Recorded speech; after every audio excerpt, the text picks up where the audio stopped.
Dear students, bank exams అనేటువంటివి state bank of ఇండియాకు clerical PO notification June ఆగస్టులో వస్తుంది. మనకు 28 గ్రామీణ బ్యాంకులు ఉన్నాయి. 28 గ్రామీణ బ్యాంకులకు క్లరికల్ ఆఫీసర్ నోటిఫికేషను జూన్ 1వ తేదీన వస్తుంది ఎవ్రీ ఇయర్. అట్లాగే మనకు 11 జాతీయ బ్యాంకులు ఉన్నాయి. ఈ 11 జాతీయ బ్యాంకులకు పిఓ నోటిఫికేషన్ జూలై 1వ తేదీ వస్తుంది. టెక్నికల్ బీటెక్ చదివినటువంటి వారికి స్పెషలిస్ట్ ఆఫీసర్ నోటిఫికేషన్ కూడా ఎవ్రీ ఇయర్ 1 జూలై వస్తుంది.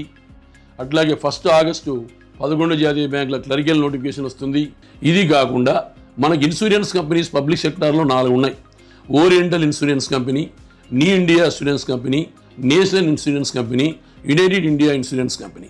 ఈ 4 నోటిఫికేషన్స్ మనకు ఎవ్రీ 3 ఇయర్స్కి ఒకసారి క్లర్క్స్ పిఓస్ ఇస్తూ ఉంటారు. ఇవి కాకుండా రైల్వేస్, ఈ రైల్వే నోటిఫికేషన్లో మనకు ఇంటరు డిగ్రీ మీద non technical popular categories notification వస్తుంది. 10th క్లాస్ క్వాలిఫికేషన్ మీద గ్రూప్ డి నోటిఫికేషన్ వస్తుంది. అట్లాగే ఇంటర్ క్వాలిఫికేషన్ మీద railway protection force constables notification వస్తుంది.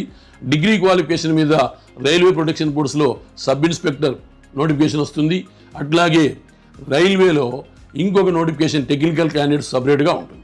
ఇయర్లీ మనకు దరిదాపులో 25 నుంచి 30 నోటిఫికేషన్స్ ఉంటాయి. వీటన్నిటికి కూడా గ్రాడ్యుయేషన్ క్వాలిఫికేషనే పర్సెంటేజ్తో పని లేదు. ఖచ్చితంగా ఒక 1 ఇయర్ కష్టపడితే జాబ్ కొట్టుకొని పోవచ్చు. I wish you all the best.